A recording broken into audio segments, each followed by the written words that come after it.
Continuando neste assunto, o Brasil soma mais de 2.600 mortes por Covid-19 entre pessoas com idades de 0 a 19 anos. Uma média de 4 mortes por dia, segundo dados do Ministério da Saúde. Esses números fizeram a Sociedade Brasileira de Pediatria lançar um manifesto pela urgência da imunização da faixa etária nessa idade aí, né, de 5 a 11 anos. Conversamos, inclusive, agora há pouco com um dos membros da Sociedade Brasileira e ele falou sobre isso, mas a Bruna Carvalho vai trazer detalhes desse manifesto especificamente. O que diz, então, a Sociedade Brasileira, em Bruna? Oi, Evandro, bom dia para você, bom dia a todos. Nesse manifesto, então, eles pedem urgência nessa vacinação, nessa vacina que já foi aprovada pela Anvisa desde o último dia 16 para essa faixa etária.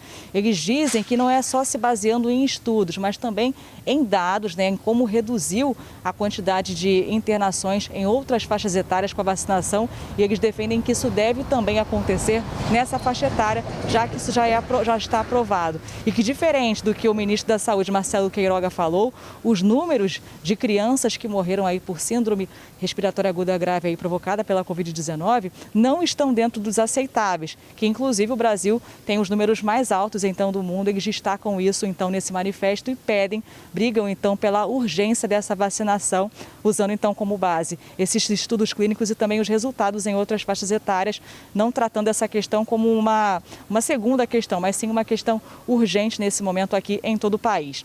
E para isso eles também trazem alguns dados, inclusive do Ministério da Saúde, em relação ao aumento dos casos, quando a gente vai olhar por faixa etária, comparação de 2020 com 2021. Se a gente for olhar para o ano de 2020, foram 373 óbitos, então, de bebês aí com menos de 1 ano. Já nesse ano agora de 2021, subiu para 418. Já em relação à faixa etária, entre 1 e 5 anos, foram 189 casos, então, em 2020, e agora foram 208 casos.